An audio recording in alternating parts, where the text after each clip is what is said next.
Hello, I'm Anthony Freud. We just heard the overture from Mozart's The Marriage of Figaro, the first opera that Sir Andrew Davis conducted at Lyric Opera of Chicago in 1987, more than a decade before he became Lyric's music director. I can't imagine a more fitting way to open this celebratory concert. For the last 21 years, Sir Andrew has been Lyric's remarkable music director. And during the last decade, I've been fortunate enough to have worked closely with him as my artistic partner. Long before joining Lyric, I was of course very familiar with Andrew's distinguished career and enjoyed many of his performances and recordings. Andrew is an extraordinary musician and conductor. He has astonishing virtuosity in a wide range of musical styles, and he has an unerring ability to draw great performances from his colleagues in the orchestra and on stage. In the 34 years since his Lyric debut, but especially during his tenure as music director, Andrew has left an indelible mark on Lyric. During his time with us, he's conducted 700 performances of 61 operas by 21 different composers, an amazing achievement. His passionate dedication and commitment to the company have not only transformed the quality of our performances, but have also made him a much loved and respected figure with colleagues, board members, and audiences alike. In fact, with everyone who's come into contact with him. And as you'll hear during this concert, Andrew's commitment to the development of exceptional young singers through Lyric's Patrick G. and Shirley W. Ryan Opera Center has led to the blossoming of some outstandingly distinguished international careers. So I'm delighted to welcome you to this celebration commemorating Andrew's extraordinary time at Lyric, featuring excerpts from the two operas that Andrew is going to conduct to conclude his last season as our music director: Mozart's The Marriage of Figaro and Stravinsky's The Rake's Progress. Andrew first came to Lyric in 1987 to conduct our new production of The Marriage of Figaro. In the next 7 years, he came for 4 more seasons, and in that time, his superb musicianship, conducting skills, and general good-natured collegiality made him a great favorite of the orchestra. And those of us in the administration thoroughly enjoyed working with him also. In January of 1997, I became Lyric's general director. That spring, Bruno Bartoletti, who had been our artistic director and principal conductor for over 32 years, felt it was time for himself to step down, and he would be retiring at the end of the 1999-2000 season. Well, we needed to search for a new music director. But it was pretty simple because Andrew was the obvious choice. And so early in the summer of 1997, I called Andrew at his home in Glyndebourne, where he had been music director since 1987, and asked him if he would be interested in becoming Lyric's music director. He seemed quite surprised, but interested, and so we agreed that since I'd be coming to London not too much later, I would come down to Glyndebourne, stay with him and Jana for an evening, and we'd have a chance to discuss it further. Anyway, when I got to the train station and he picked me up, the first thing he said to me before we even got in the car was, I'm going to accept, we just have to work out the details. Well, we did, and he accepted. In 2000, when he, now Sir Andrew, first stepped into the pit as our music director, he received a noisy foot stomping from the orchestra and a thunderously warm ovation from the orchestra. Now, after 20 years of marvelous music making, conducting over 600 performances of over 50 productions, he steps down as music director and leaves a marvelous legacy behind him. For me personally, I can only say that my years of working with Andrew were probably the most enjoyable of my career. He was a great colleague and remains a cherished friend. Thank you, Anthony, and thank you, Bill. You have been spectacular partners for me at Lyric, and our friendship will stay with me always. This special concert includes music from 2 operas that are exceedingly close to my heart. As Anthony mentioned, Le Nozze di Figaro, The Marriage of Figaro, marked my Lyric debut in 1987, and I returned to conduct it again in 3 other seasons. I've always found it the most human of operas, with music that truly reveals the essence of every character. You've already heard the famous overture, setting the scene for the wedding day of the servants Figaro and Susanna. Love is in the air, and no one feels it more intensely than the young page Cherubino, a teenager with raging hormones, who describes his ardor for the Countess in the captivating Act I aria, Non so più cosa son. It's performed here by one of our most gifted recent alumni of the Ryan Opera Center, mezzo-soprano Kaylee Decker. Meanwhile, the Count has his eye on Susanna, but he's interrupted in his pursuit by the other servants, who arrive for the celebration. Giovane Lieti is performed by the wonderful Lyric Opera Chorus, with whom I've had the huge privilege of making music for more than 3 decades. Not everyone is happy on this wedding day, however. Countess Almaviva's despairing aria, Porgi Amor, opens Act II, as she bemoans the Count's wandering eye. I'm thrilled to welcome soprano Amanda Majeski, who has developed an extraordinarily impressive international career since leaving Lyric's Ryan Opera Center. The Countess is momentarily cheered to discover Cherubino's infatuation and encourages the page to perform the exquisite serenade, Voi che sapete che cosa è l'amor.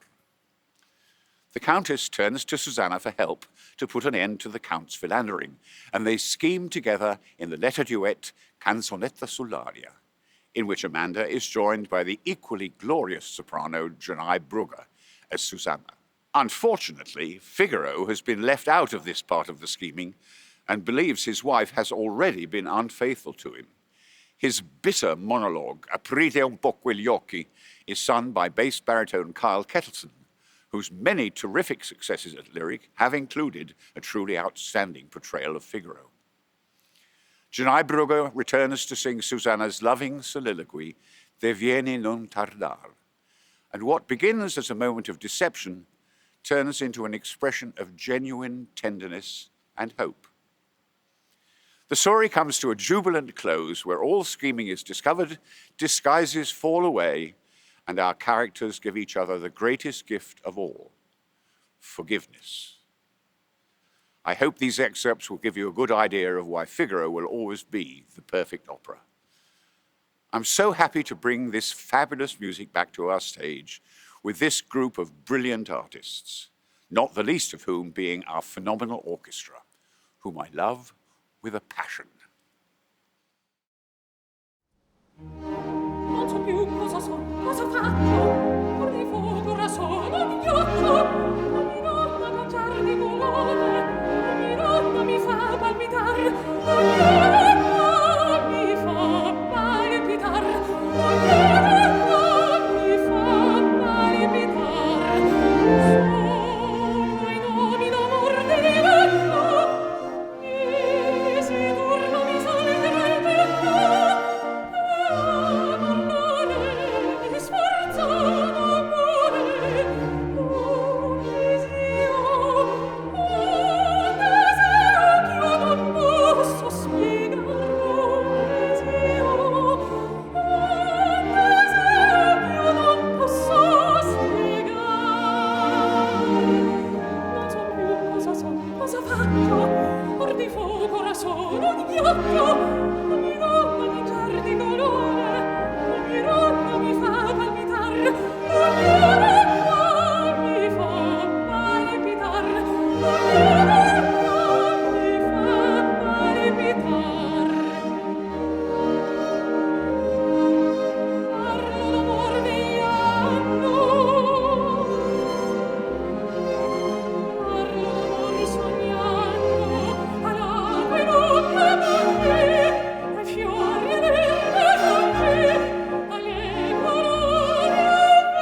Hello, I'm Renee Fleming. It's been my great honor to perform with Sir Andrew Davis all over the world, not just here at Lyric, but also in London, New York, Barcelona, and even as far away as Melbourne, Australia. Sir Andrew is that truly rare conductor who does everything superbly. His versatility across centuries of music and every possible style is just amazing. From something as epic as the Ring Cycle to the most sophisticated operetta, from the delicate textures of Strauss to the drama of Verdi. Especially gratifying to me, he understands the voice and how to support us in an opera. But his orchestral concert showpieces are equally masterful. He makes it all look easy, but don't let that fool you. He's as brilliant a musician as I have ever worked with. And it takes a special kind of command to be a great conductor, the power to make close to 100 musicians hang on your tiniest gesture. So it's remarkable that even with that strength, Andrew's overriding quality for me is his innate joy. It's infectious and comes through in every bar of music he makes. And it's easy to see why he's such a treasured colleague and leader. It is here at Lyric, where we both found an artistic home, that we've most often collaborated. And I've been fortunate to have Sir Andrew at the podium for so many favorite performances here in Otello, Thais, La Traviata, Capriccio, and The Merry Widow, as well as concerts with great singers like Dmitri Voristovsky and Jonas Kaufmann. And it's been rewarding to collaborate with him on unforgettable projects like the world premiere of the opera Bel Canto. Andrew's tenure at Lyric has been a time of innovation and artistic achievement, and I feel incredibly fortunate to have shared in it. I send him all my love and admiration as all of us at Lyric celebrate him.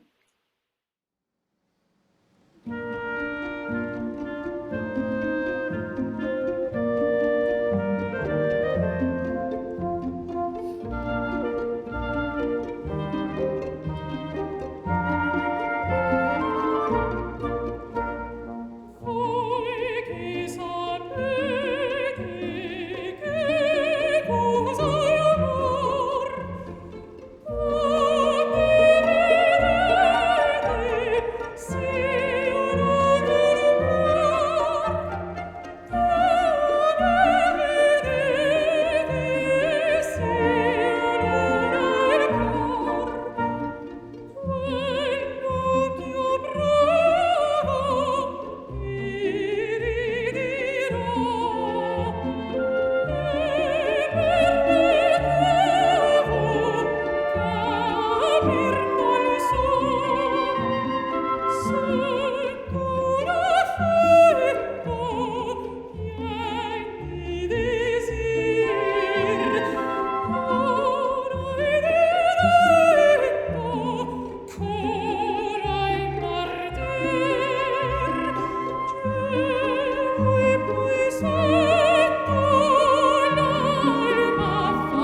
Lyric Owens.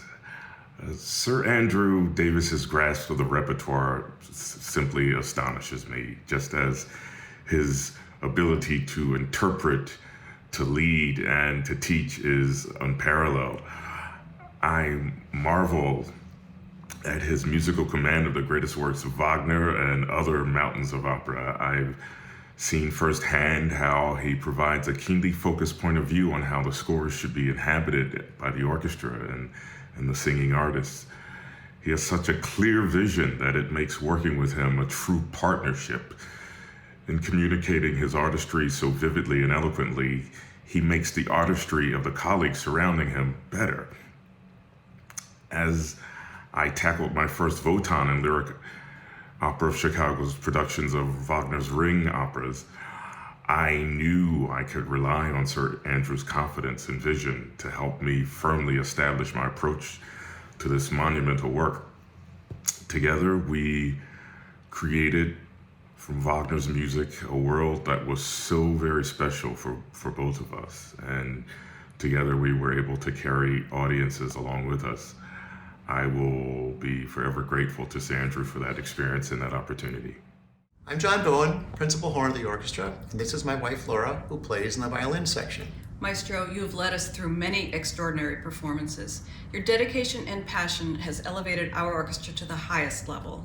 We're grateful for your commitment to excellence, musical expertise, and your kindness and generosity. We love your sense of humor, and thank you for introducing us to the most obscure word in the English language. Pusillanimous.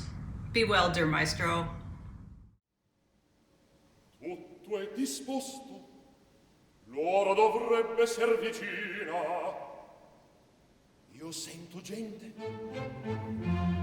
ed essa non è alcun.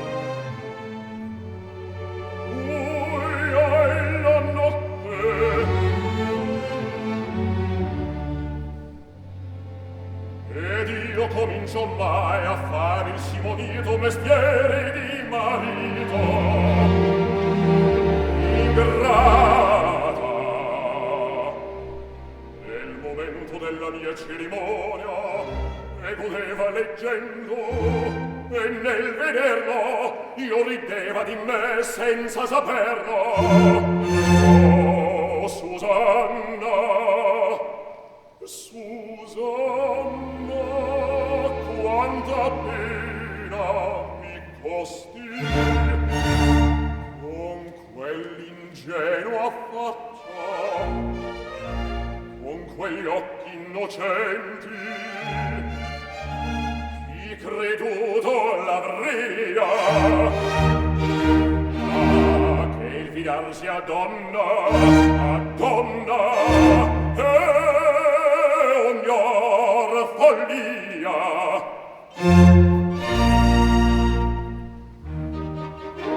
Aprite un po' quegli occhi, uomini incauti e sciocchi, guardate queste femmine, guardate cosa son, guardate cosa son, guardate cosa son. Queste chiamate dagli ingannati sensi, a cui tributa i genti la debole ragion, la debole ragion, la debole ragion. Son streghe che incantano per farci penar, sirene che cantano per farci affogar, civette che allettono per trarci le piume, comete che brillano per toglierci il lume. Son rose spinose, son volpi vezzosi, son orse benigne, colombe maligne, maestre, incanti, amiche da fame, che fingono a mente l'amore. Non sento pietà, non sento pietà, no. Il resto non dico, già ognuno lo sa. Aprite un po' quegli occhi, uomini cauti e sciocchi, Guardate queste femmine, guardate cosa son, cosa son, cosa son. Son streghe che incantano, il resto non dico. Sirene che cantano, il resto non dico. Civette che allettano, il resto non dico. Comete che brillano, il resto non dico. Son rose spinose, son volpi vezzose, son orse benigne, con ombre maline, maestri, inganni, amiche, nirvane che vengono, mettono amore. Non sento pietà, non sento pietà, no, no, no, no. Il resto non dico, già ognuno lo sa. Il resto non dico, già ognuno lo sa. Già ognuno lo sa. Già ognuno lo sa. Già ognuno lo sa.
I've lost count of the number of times I've sat in the Lyric Opera House, overwhelmed by the thrilling intensity of Andrew's performances.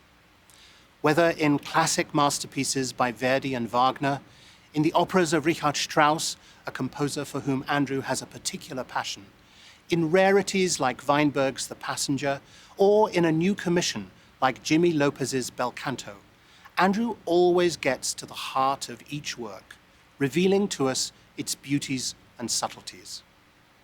If, like me, you've spent many memorable hours in the Lyric Opera House, or if you're just discovering us, I invite you to become a member of the Lyric family and join those who support the company financially. Please consider making a contribution to Lyric and to programming just like this at lyricopera.org/donate. Every donation counts, however large or small. Thank you. I've had some of my most memorable experiences in the Opera House, as well as in the concert hall, leading 20th and 21st century music. The Rake's Progress is 70 years old this year, so it's not exactly contemporary, but it's still comparatively unfamiliar to much of our audience. We've only been able to present it once, and that was more than a quarter century ago. It's not only Stravinsky's operatic masterpiece, but also one of my 5 favorite operas. It's incredibly witty and poetic in its libretto by W.H. Auden and Chester Coleman, but also in the end remarkably touching. And the music is of the most extraordinary imagination and virtuosity. This story of a dissolute young man led astray by his baser instincts, with a little help from the devil himself, commences with an exultant orchestral fanfare. We meet a fresh-faced Tom Rakewell, who rationalizes that he isn't meant for the drudgery of regular work in Here I Stand, sung by Matthew Polenzani, one of the great lyric tenors of our time, who also happens to be a Ryan Opera Center alumnus. The mysterious Nick Shadow appears and offers to help turn this country boy into a more sophisticated young rake. Members of the Lyric Opera Chorus return for the opening of the brothel scene with air commanding, as Tom experiments with the pleasures of the flesh. Time passes, and Tom makes one terrible choice after another, all encouraged by the nefarious Nick Shadow. Janai Brugger sings the glorious solo scene in which Tom's loving and devoted fiancée, Anne Truelove, is concerned that she has received no word from Tom. She resolves to go to London to help him in any way she can. After leading him to the brink of ruin, Nick Shadow is ready to claim Tom's soul. With Anne's assistance, Tom succeeds in winning it back with a game of cards. Kyle Kettleson sings Nick Shadow's tormented return to hell, I burn, I freeze. Tom may have won his soul, but it is at the expense of his sanity. He's visited in the madhouse by Anne, singing, I have waited, believing that she is the goddess Venus, and he is her Adonis. Anne has sung him to sleep, and realizing there is nothing more that she can do for him, has left with her father. Tom wakes, and in anguish calls, Where art thou, Venus? After a heart-rending soliloquy, he dies with only his fellow inmates to mourn him. It's some of the most vital and exuberant music I know, and it sums up all the joy I feel when I think of my long association with this wonderful company. Thank you so much to our audiences for your support of everything we do at Lyric and for your love of this, the greatest of all art forms.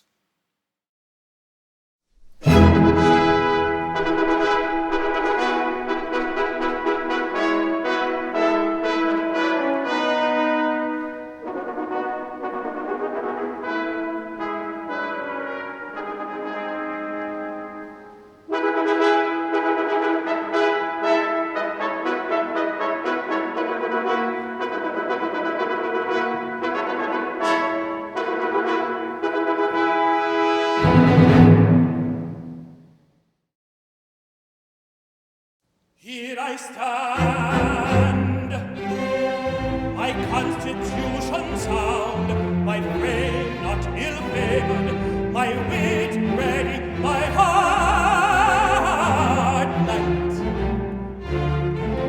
I play the industrious apprentice in a copybook. I submit to the drudge's yoke. I slave through a lifetime to enrich others, and then be thrown away like a gnawed bone. Not I, have not grave doctors assured us that good works are of no avail, for heaven predestines all.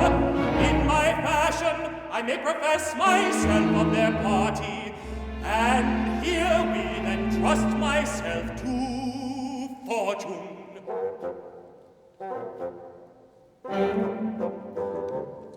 Since it is not by merit we rise or we fall, but the favor of fortune that governs us all, that governs us all. Why should I labor for what in the end she will give me for nothing if she be my friend? While if she be not, why the wealth I might gain for a time by my toil would at last be in vain, would at last be in vain. Till I die then of fever or by lightning am struck, let me live by my wits and trust to my luck, and trust to my luck. My life lies before me, the world is so wide. Come, wishes, be horses, this beggar shall ride. This beggar shall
Our laps they pour their gold.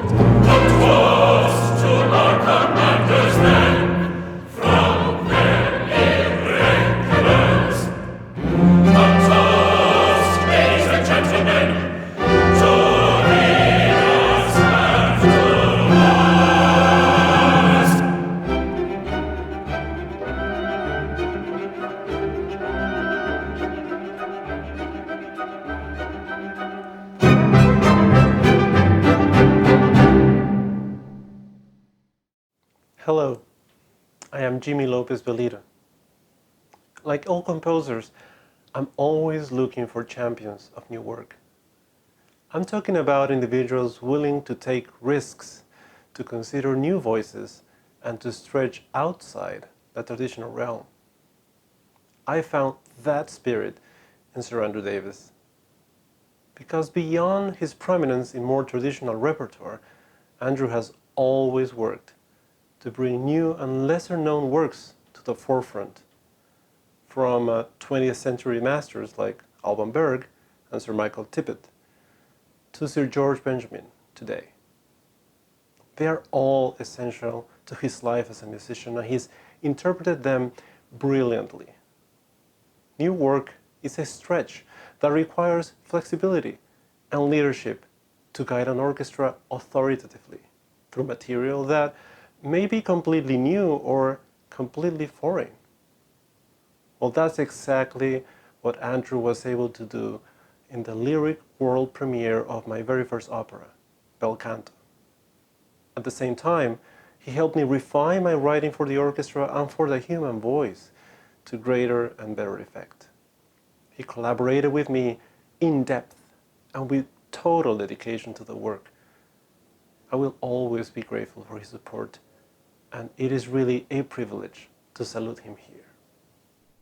My name is Bill Combs, and I've been a chorister here at Lyric Opera Chicago for 25 plus years, which means I've had numerous opportunities to work with Maestro Davis in productions ranging from the classics of the operatic repertoire to a Christmas concert on stage to being a soloist in productions of Strauss operas that he conducted. And the one thing I can say with complete surety is that if Maestro Davis was in the pit conducting, he was doing so because of a deep love for the music that he was presenting. And that is something which I will always remember. That and the recipe for a good Negroni. So thank you, Maestro, for everything you've brought to Lyric Opera Chicago. And I wish you and your family all the best the future has to offer.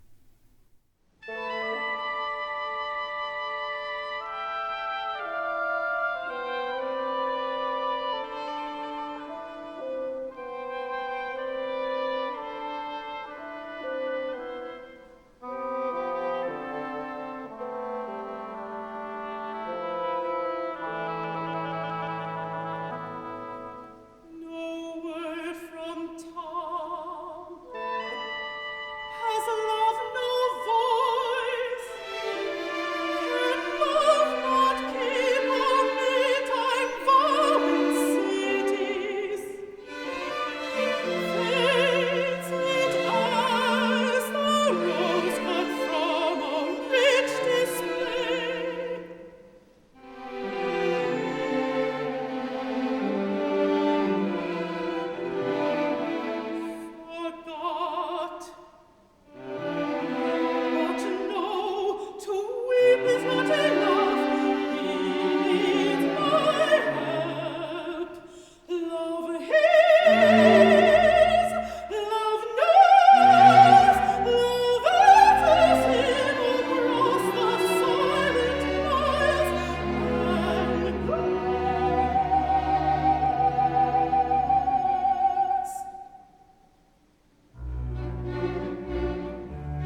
on blind shall be your mind.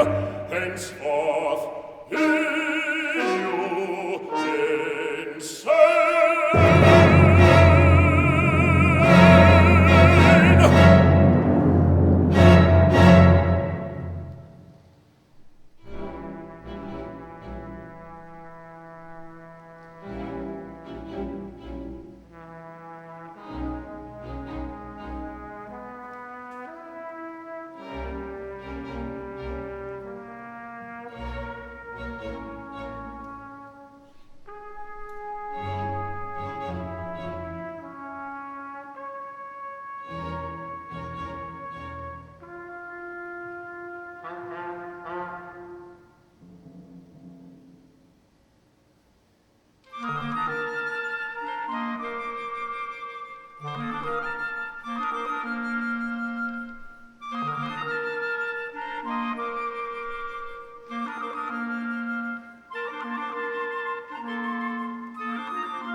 Working with Sir Andrew Davis is an immense joy and honor always. I admire the astonishing versatility and the extreme care that he takes in everything that he does, whether it's his beloved Mozart or Strauss, Wagner, Rossini, Verdi, Massenet, Tchaikovsky, Janacek, Dvorak, and many, many more. The tone that he sets and that we experience at Lyric Opera of Chicago as artists, as soloists, when we come into work, is one of warmth and welcome, excitement to collaborate together, and he does his best to bring out the best in all of us. And I see it in rehearsals when we as the cast are inspired to work with him and to make music together. And then I see it once we're on the stage in rehearsals and performances, where he gives with the same warmth and grace that enthusiasm and support to the orchestra, so that we are all one, making our collaborative experience the best that it can be, not just for ourselves, but for the audience, and ultimately to serve the music.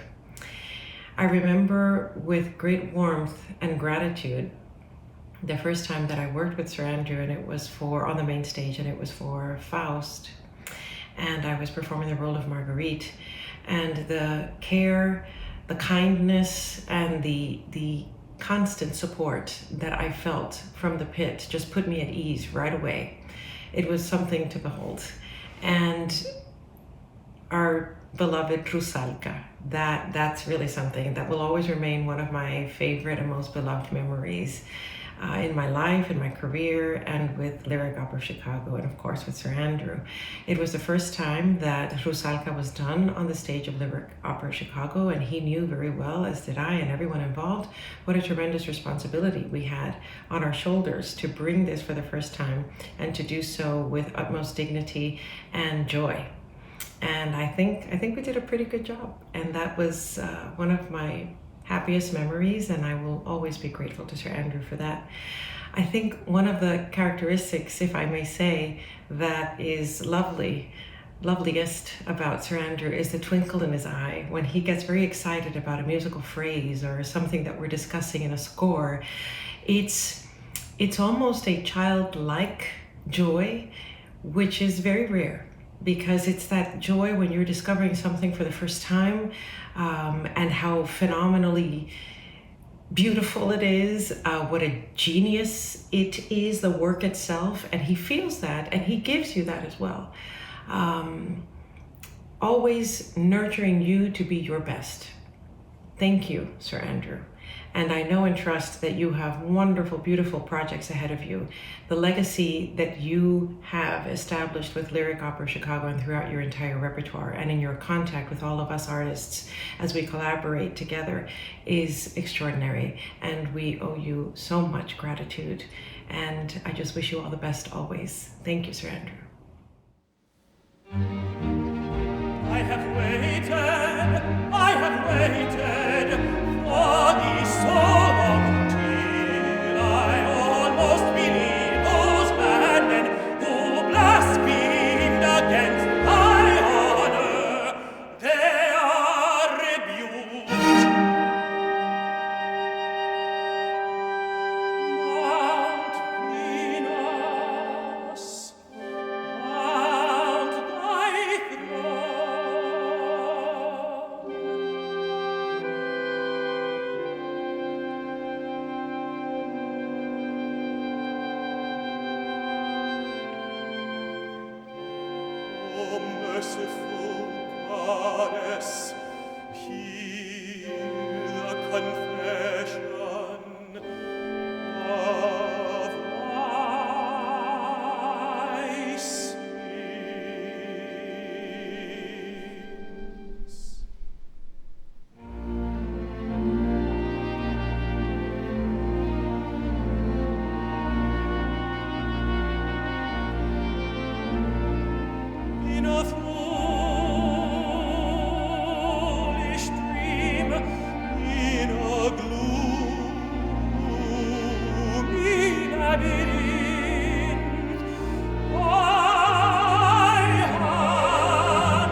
you stolen her while I slept?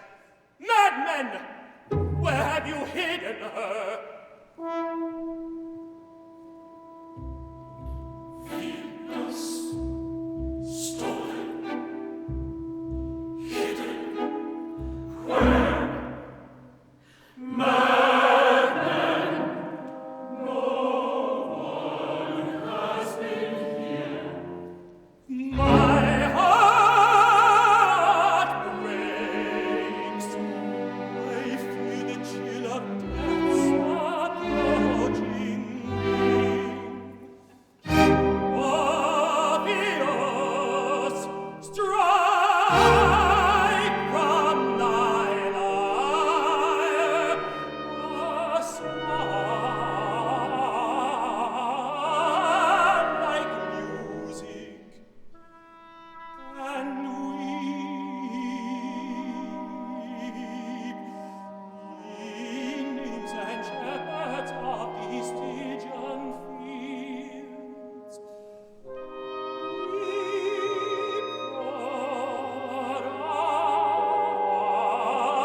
Adonis, the beautiful Diana.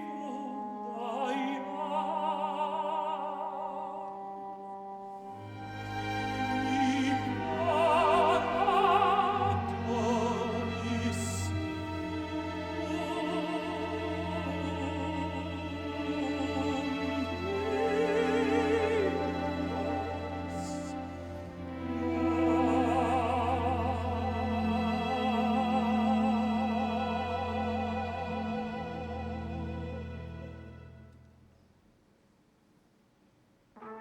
Mourn for Adonis.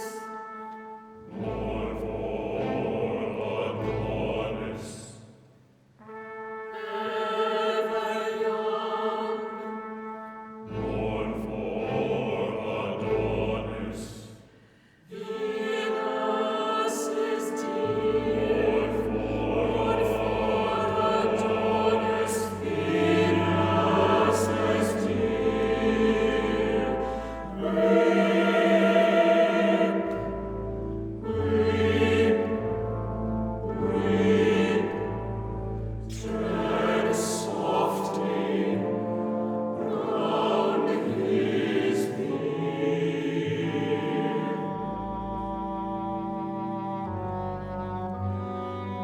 Weep, weep for the dear of Venus.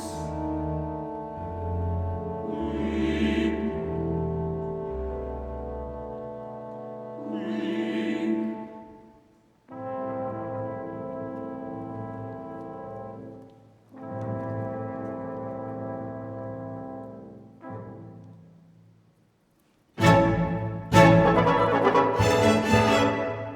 At this point, the whole cast runs down to the footlights to give us the moral.